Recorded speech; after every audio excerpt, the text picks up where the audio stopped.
So today is my 2-year anniversary being free of garden plants.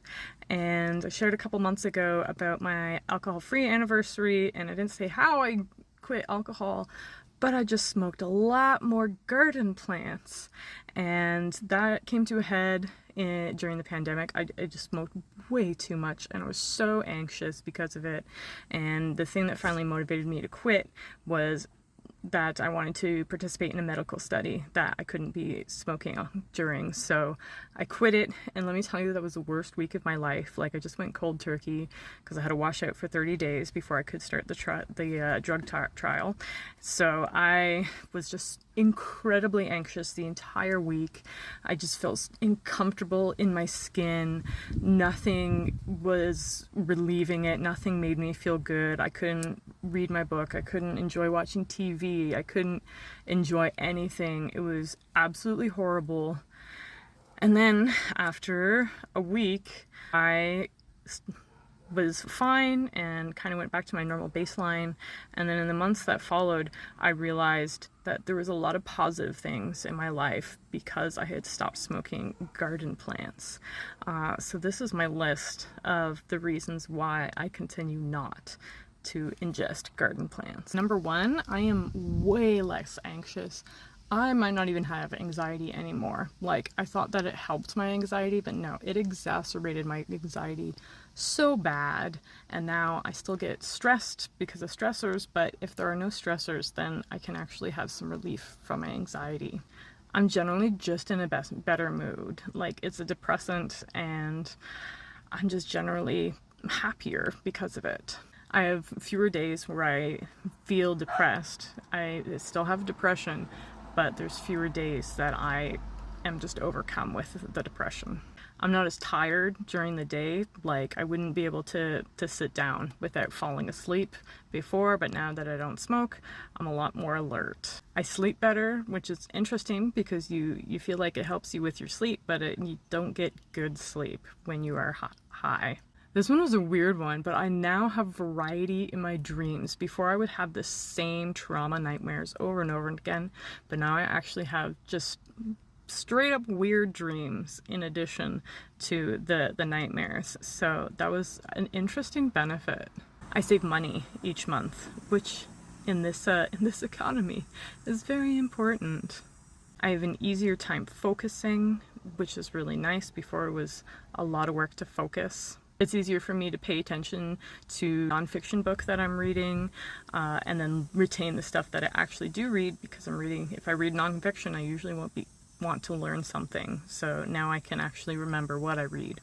I can read faster, so therefore I can read more books, which is a big priority for me because I love reading.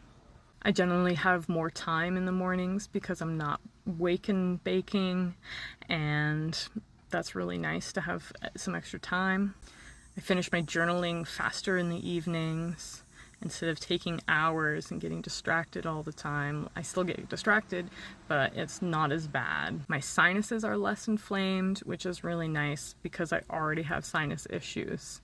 So now I can kind of separate what was the garden plants and what are my actual sinus issues. I don't have to plan my day around getting high. Like, I would literally plan, okay, I'll be sober by this time, and then I can go and do my errands, drive, and then come home and get high again. I can just drive any time of the day or any time of the night. If I need to leave, I can just get in the car and go, and I don't have to worry about being high or waiting until I sober up. I can stay awake as a passenger in a car. I literally was not able to do that before. Like, if I was high and I was a passenger, I would conk out.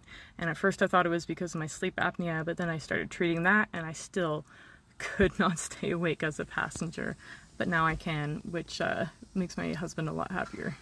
I don't have to shut my cat out of the room where I'm getting high anymore, and because, like, he's always so sad when we had to do that to him. So, and it's better for my cat's health that I just don't do it at all in the house. So because I went to so many concerts without ear protection, I have bad tinnitus, but it was actually worse when I was smoking, and I would fixate on it a lot more, and now that it's not as aggravating as before. It's still there, but I don't hyperfixate on it now. I can remember the things that I watch and read when I've watched so many movies and TV shows high or read books while I was high that I just cannot remember what I read or what I saw. So now I can actually remember what I'm reading and seeing. Sometimes I forget, but now I know that that's more of my ADHD than just being high all the time. I'm better at handling negative emotions, and I'm generally just more emotionally resilient. Before, like, something frustrating would happen and it would derail my whole day and I would get really upset. And now I find that I cry very rarely. Before, it was like once a week, if not more. And now I've only, like in the last 2 years, I've cried like maybe 5 times. And I've had situations where I've been so upset that I wanted to cry and I just couldn't. And I was like, wow, this is nice to not cry uncontrollably all the time. So if you need the push, then you should totally quit, because if you're like me, you cannot moderate. I can't moderate. That's not who I am. And it's been a great 2 years, and I'm going to continue to do it.